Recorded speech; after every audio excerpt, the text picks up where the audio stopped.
Shalom Bacha, que le bon Dieu vous protège, vous donne la santé et la joie. Comme je vous ai dit cette semaine, on va donner 5 cours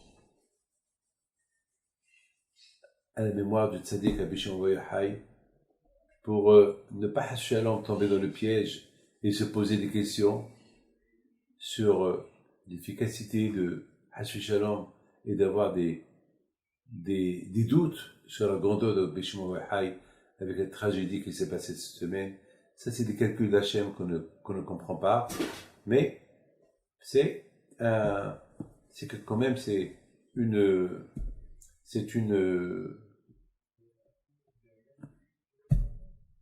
chacun de nous, il doit prendre conscience et réfléchir pourquoi tout cela s'est arrivé. Et prions à Akadosh Baruch Hu, pourquoi Akadosh Baruch Hu ait pitié du monde entier. L'histoire que je vais vous raconter aujourd'hui, c'était le Grise, Alav Shalom, qui raconte une histoire sur un grand tzaddik qui s'appelle le Sdeh Hemed.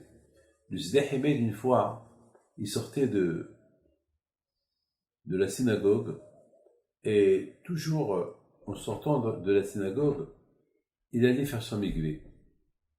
Et un vendredi, une fois qu'il est sorti du mikvé, il y a un rabbin qui vient vers lui avec un enfant, avec son fils, qui était aveugle. Il va chez le Sdeh Hemed Alav Shalom, il lui demande: Rabbi, fais une prière pour mon fils. Voilà, soudainement il est devenu aveugle. Il était à la yeshiva et il est devenu aveugle. C'est une histoire qui date peut-être un peu plus de 100 ans, cette histoire-là, du Sdeh Hemed Alav Shalom. Alors il lui dit: voilà, si une bracha pour lui. Alors le Sdeh Hemed Alav Shalom, pourquoi je l'appelle le Sdeh Hemed? Parce qu'il a écrit un livre qui s'appelle le Sdeh Hemed. Après, je vous raconte pourquoi il a eu le mérite d'écrire ce livre de Sdeh Hemed, presque 18 volumes, des questions sur toute la Torah. Grand tzaddik. On raconte sur lui que lorsqu'il était jeune, il avait un copain, et son copain était jaloux de lui. Très jaloux de lui parce que le Sdeh Hemed comprenait tout. Et les jeunes lui faisaient kavod. Alors, ce copain était tellement jaloux de lui, il a demandé à une femme, il a dit: je te donne une somme d'argent et fais courir un bruit comme quoi le Sdeh Hemed il t'a manqué le respect. Alors, la femme, lorsqu'elle a vu cette belle somme d'argent, elle a commencé à parler du mal, elle a été à la police, que le Sdeh Hemed, il a manqué le respect. Bien sûr, il l'a fait rentrer en prison.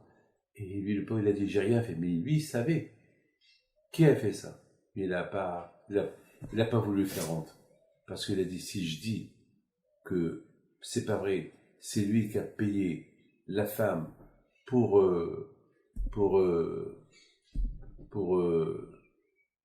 qu'il rentre en prison et tout, lui, il aura des problèmes. Et que temps plus tard, mes amis, cette femme-là, elle a eu des remords. Elle vient chez le Sdeh Hemed. Il lui dit: je regrette ce que je t'ai fait. C'est ton copain tel et tel qui m'a donné de l'argent pour que je fais sur ta ce Shemra. Je suis prêt à rentrer en prison. Je suis prêt à faire n'importe quoi pour que tu me pardonnes, parce que finalement, tu es un tzaddik, tu as été puni pour rien, et tout le monde te critique.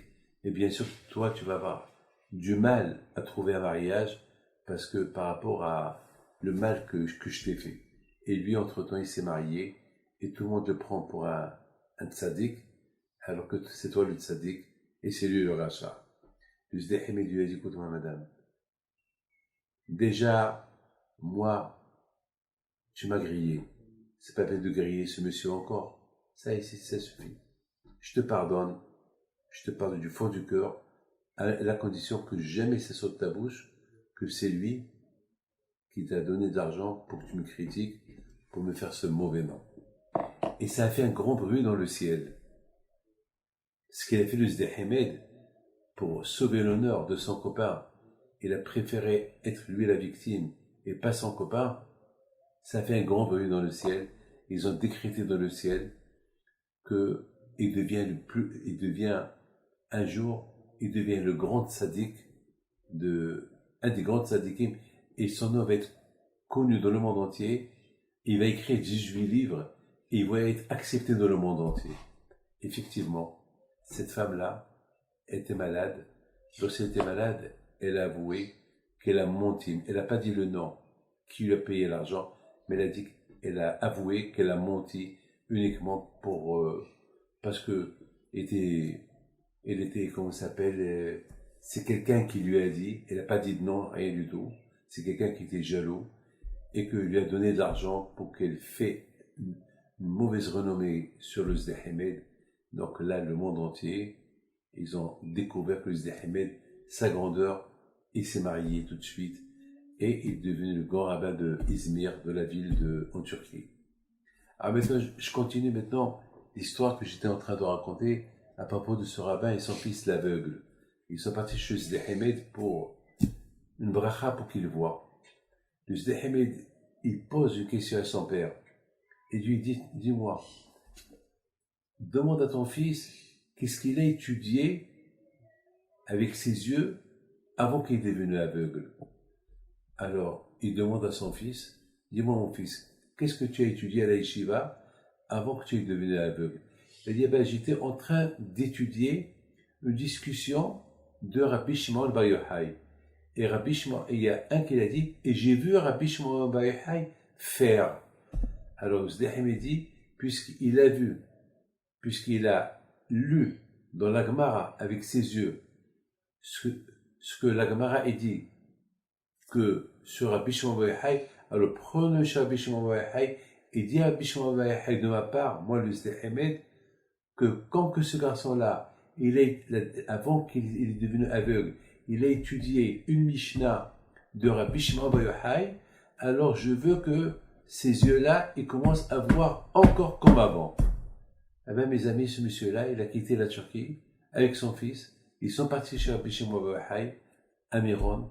Et dès qu'ils sont arrivés à Méron, il a dit sur le kever, le Sidi Ahmed m'a dit de te dire que mon fils, avant qu'il est devenu aveugle, il a étudié une Mishnah à toi. Et dans cette Mishnah, c'est écrit ce que tu as dit. Il a prononcé ton nom. Alors maintenant, il a dit tu lui donnes par ton mérite qu'il commence à voir avec ses yeux. Au même moment, il a ouvert ses yeux et dit à son père, papa, mais je vois. Voilà le courage de Rabbi Shimon Bar Yochai. Que son zéro soit avec vous, Amen Keratzon. Et les zéros du Sidi Ahmed soient avec vous, Amen Keratzon.